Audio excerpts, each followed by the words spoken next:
صلی علی رسول الکریم۔ میرے محترم بھائی بزرگوں، سب سے پہلے اللہ تعالیٰ کا لاکھ لاکھ شکر ہے،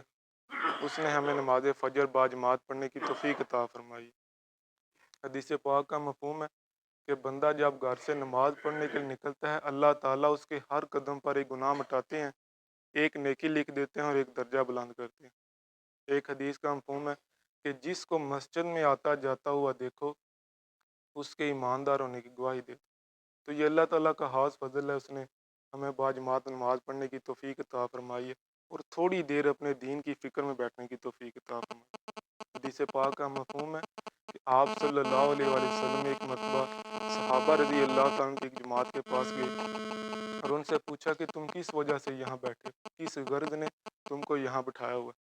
تو صحابہ رضی اللہ تعالیٰ نے عرض کیا، یا رسول اللہ صلی اللہ علیہ وآلہ وسلم، ہم اللہ تعالیٰ کا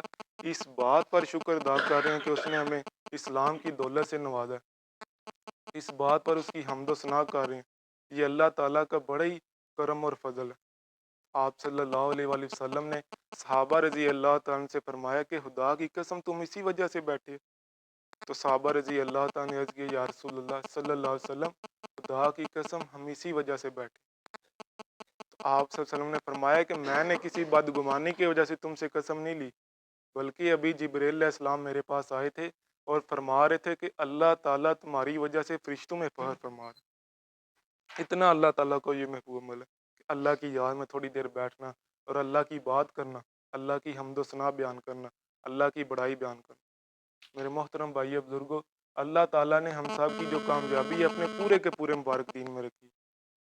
اور دین کی بنیاد ہے کلمہ طیبہ لا الہ الا اللہ محمد رسول اللہ۔ اس کلمے کا ایک مقصد سب کچھ اللہ تعالیٰ کی ذات سے ہونے کا یقین اور اللہ تعالیٰ کے حکم اور ارادے کے بغیر ساری کی ساری مخلوق سے کچھ بھی نہ ہونے کا یقین ہمارے دلوں میں آ جائے، اور آپ صلی اللہ علیہ وآلہ وسلم کے طریقوں پر چل کر بھی کا یقین، اور آپ صلی اللہ علیہ وآلہ وسلم کے طریقوں سے ہٹ کر دونوں جہانوں میں ناکامی کا یقین ہمارے دلوں میں آ جائے۔ اس بات کا ہمیں یقین آ جائے کہ آج ہمیں جہاں جہاں سے بھی ہوتا ہوا نظر آ رہا ہے، مال سے کام بنتے ہوئے نظر آ رہے ہیں، مال سے مسئلے حل ہوتے ہوئے نظر آ رہے ہیں، حکومتوں سے کام بنتے ہوئے نظر آ رہے ہیں، عہدوں سے کام بنتے ہوئے نظر آ رہے ہیں، وہاں سے نہیں ہو رہا، اللہ تعالیٰ کر رہے ہیں اور اپنی قدرت سے کر رہے ہیں، اور کرنے میں کسی کے محتاج نہیں۔ اللہ کا جتنا بھی غیر ہے، اللہ کے علاوہ ساری کی ساری مخلوق اللہ کا غیر ہے، یہ اللہ کے بغیر کچھ نہیں کر سکتی، اور اللہ اپنے غیر کے بغیر سب کچھ کر سکتا ہے اور کرنے میں قادر۔ اللہ کی ذات اتنی بڑی ذات ہے کہ وہ جو چاہے کر سکتا ہے، کرنے میں کسی کا محتاج نہیں۔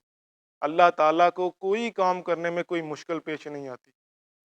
جب بھی کسی کام کا ارادہ کرتا ہے بس اتنا کہتا ہے کن ہو جا، فیکن میں ہو جاتا ہے۔ اللہ الصمد، وہ بے نیاز ذات ہے، ساری مخلوقات جتنی بھی اس دنیا میں مخلوقات ہیں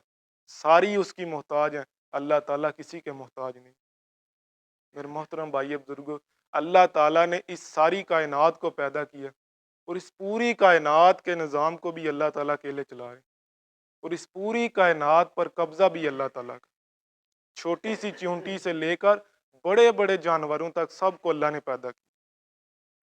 اور ہر مخلوق کے لیے اللہ تعالیٰ نے الگ الگ رزق کا بھی انتظام کیا۔ رازق ذات ہے، اللہ تعالیٰ کے علاوہ کوئی رزق دینے والا نہیں، ایسا رزق دینے والا ہے کہ تیسرے پتھر کے اندر کیڑے کو بھی رزق پہنچا رہا ہے، اور اتنے بڑے خزانوں کا مالک ہے، اتنے بڑے خزانوں کا مالک ہے۔ اللہ تعالیٰ خود قرآن پاک میں فرما رہے ہیں کہ تم ساری جتنی بھی مخلوقات ہو، کتنی زیادہ مخلوقات ہے اس دنیا میں، ساری مخلوقات ایک میدان میں جمع ہو جاؤ اور مجھ سے مانگو، اپنی اپنی چاہت کے مطابق مانگو، میں تم سب کو عطا کر دوں گا، لیکن میرے خزانوں میں اتنی کمی بھی نہیں آئے گی جتنا ایک سوئی کو سمندر میں ڈبو کر جب باہر نکالا جاتا ہے تو سوئی کے ساتھ کتنا سا پانی لگ جاتا ہے اور سمندر میں کتنی سی کمی آ جاتی ہے۔ اللہ تعالیٰ کہتے ہیں میرے خزانوں میں اتنی کمی بھی نہیں آئے گی، اتنے بڑے خزانوں کا، جو زندگی اور موت کا فیصلہ کرنے والا۔ اگر اللہ تعالیٰ نے کسی کے لیے زندگی کا فیصلہ لکھ دیا کہ اس کو زندگی دینی ہے، تو ساری دنیا کی بھی طاقتیں مل جائیں، ساری دنیا کے مخلوق مل جائے، اس کو موت نہیں دے سکتی۔ اور اگر اللہ تعالیٰ نے کسی کے لیے موت کا فیصلہ لکھا ہوا ہے کہ اس کو اس جگہ اس وقت موت دینی ہے، تو ساری دنیا کی طاقتیں اور مخلوق مل جائے، اس کو تھوڑی سی بھی زندگی نہیں دے سکتی۔ یہ یقین ہمارے دل میں آ جائے کہ اللہ ہی حفاظت کرنے والے ہیں، اللہ کے علاوہ کوئی حفاظت کرنے والا نہیں۔ اور اگر اللہ کسی کے لیے حفاظت کا فیصلہ لکھ دیں، ساری دنیا کی بھی طاقتیں مل جائیں، اس کی زندگی بگاڑ نہیں سکتی۔ اللہ تعالیٰ نے آپ صلی اللہ علیہ وآلہ وسلم کی 100 تلواروں کے نیچے حفاظت کی، 100 تلواروں کے نیچے۔ حضرت ابراہیم علیہ السلام کی آگ میں حفاظت کی ہے، حضرت یونس علیہ السلام کی مچھلی کے